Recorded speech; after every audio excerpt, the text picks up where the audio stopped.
রাসূলের কাছে একজন সাহাবী তার ইসলাম গ্রহণ করার আগে এসে বর্ণনা করতেন, ইয়া রাসূলুল্লাহ, আমার অতীতের একটা ঘটনা আমাকে খুব মর্মাহত করে।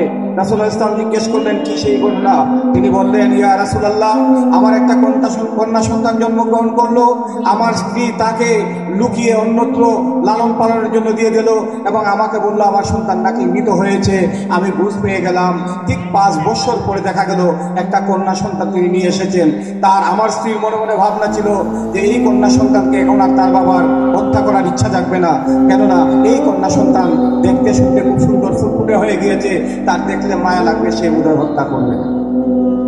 ইয়া রাসূলুল্লাহ, এই মেয়ে আমি যখন খাবার দাবার গ্রহণ করতাম তখন আমার পাশে এসে বসতো, আমার চুল হাতিয়ে দিত। এইভাবে দিনের পর দিন, মাসের পর মাস, যখন বছর চলে গেল, আমি বারবার তার দিকে তাকালাম।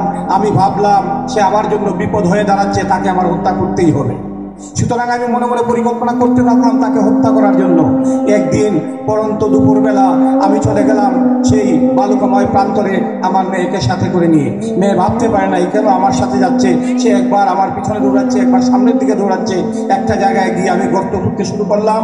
আমি যখন গর্ত খোঁড়া শুরু করলাম তখন বালু এসে আমার চুল টুল সহ ভরিয়ে দিল। আমার মেয়ে আস্তে আস্তে করে আমার চুল পরিষ্কার করতে লাগলো, আমার ঘাম মুছে নিল আর বলল, বাবা তোমার অনেক বেশি কষ্ট হচ্ছে। এইভাবে যখন গর্ত পুরোপুরি খনন করে ফেললাম, পুরোপুরি গর্তটা যখন গভীর হলো, তখন আমার মেয়েকে এনে জুড়ে ধরে আমি এই গর্তের মতো নিক্ষেপ করলাম। একটা পাথর আইনে এমনভাবে নিক্ষেপ করলাম তার মাথা চূর্ণ বিচূর্ণ হয়ে গেল, রক্ত তার ফিনকে দিয়ে আমার শরীরের এসে পড়লো। সে একটাবার শুধু ডাক দিল, বাবা তুমি এটা কি করেছো? ইয়া রাসূলুল্লাহ, এই শব্দ আমি এখন পর্যন্ত আর ভুলতে পারি না। আমি ঘুমাতে পারি না ইয়া রাসূলুল্লাহ, ঘুমালেই আমার মেয়ের এই শব্দ আমি বারবার শুনতে পাই।